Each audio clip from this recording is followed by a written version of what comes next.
Sí, pero la canción... Hated man in the world, that's the question. Abre aspas. Abre aspas nesta edição para o presidente da Síria, Bashar al-Assad, que prestou juramento na última semana ao assumir para um quarto mandato em cerimônia na capital, Damasco, depois de obter 95,1% dos votos nas eleições do dia 26 de maio. Eleições que foram criticadas pela oposição síria e por parte da comunidade internacional. Abre aspas para Bashar al-Assad.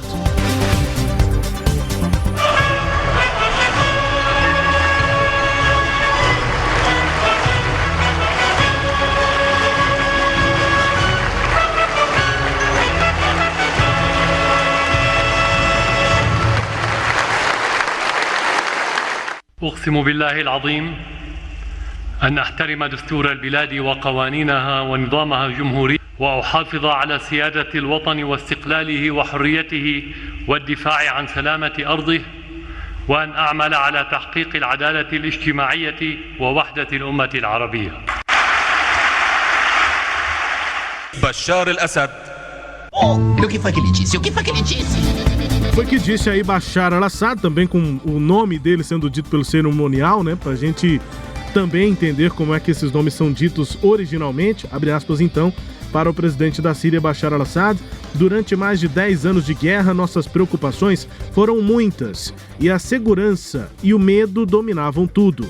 Mas hoje se trata principalmente de libertar o restante do território e enfrentar as repercussões econômicas da guerra.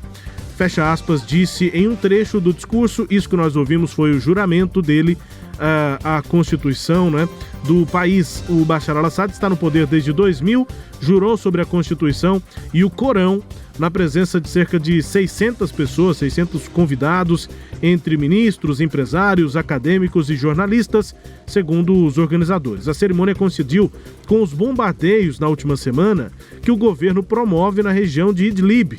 Já foi abordada aqui no Sagres Internacional, região noroeste da Síria, que provocaram esses bombardeios, a morte de 6 civis naquele dia, 3 deles menores de idade, isso de acordo com informações do Observatório Sírio dos Direitos Humanos.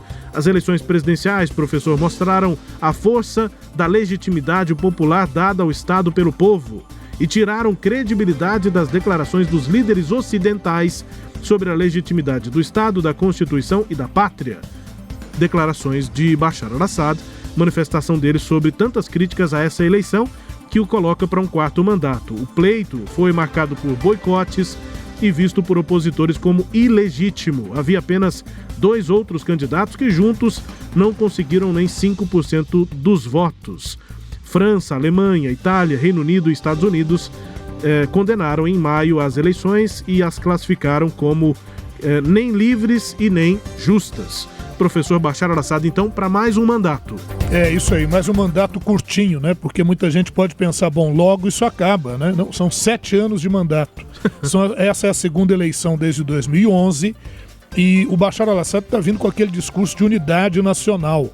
Porque o que acontece lá na Síria, preciso entender, seria mais ou menos o que nós temos hoje no Brasil, grosso modo, em termos de divisão político-ideológica, e lá ainda envolve o aspecto religioso. O Bashar al-Assad, ele é alauíta. Alauíta é considerado um ramo do xiismo, então uma linha mais ortodoxa. Daí o Bashar al-Assad tem o apoio do Irã. Então aí entra também a questão internacional, né? De um lado, os Estados Unidos e a Turquia e Israel tentando deter o avanço iraniano, né? E de outro lado, a Rússia querendo expandir a sua influência militar na região, apoiando o regime do Bashar al-Assad, inclusive sempre tentando impedir uma intervenção da ONU naquela região. Em 2017, a Rússia fez um acordo lá com o Irã e a Síria para que tivéssemos uma mudança na Constituição da Síria. Isso não saiu do papel e o que a gente vê, infelizmente, é a ONU inerte diante desse quadro, porque a ONU já poderia ter agido aí, o Conselho de Segurança da ONU já teria que resolver algumas dessas questões, uma vez que você tem tropas de várias regiões naquela área. O conflito não é simplesmente um conflito local, não feriria o conceito de autonomia das nações, né? e muita gente vivendo em condições precárias. A gente tem uma crise humanitária na Síria. Metade da população da Síria está deslocada de alguma maneira. Mais de 1 milhão de crianças de origem síria já nasceram no exílio nesses últimos 10 anos. E por que a guerra não termina? A guerra não termina porque as questões que envolvem religião, governo, interesses internacionais continuam naquela área. Só para lembrar a quem nos acompanha, é bom lembrar que em 1973 nós tivemos a Guerra do Yom Kippur, né? E nessa Guerra do Yom Kippur, o Israel consolidou o domínio que tinha adquirido na Guerra dos 6 Dias em 67, dominando as colinas de Golã da Síria, que é uma área de fornecimento importante de água para Israel. Então veja, só estou tocando num ponto para observar o tamanho da encrenca que nós temos ali naquela região. O Bashar al-Assad fica mais 7 anos, soma-se a tudo isso, desde 2020 para cá, crise com a pandemia, que não se sabe lá na Síria qual o tamanho, qual a extensão, o sistema de saúde que está completamente depauperado. 930 médicos já morreram nesses últimos 10 anos de guerra, hospitais fecharam. Então o quadro na Síria é um quadro crítico. O discurso que o Bashar al-Assad traz é de que a imprensa internacional o critique injustamente e que agora ele vai investir nesse próximo mandato na infraestrutura, na resolução desses problemas. Por que esse Bashar al-Assad não é retirado do poder? Por que se o povo vai às ruas contra ele, ele continua no poder? Porque não é uma questão simples. Não é uma luta do povo contra um tirano, entenda.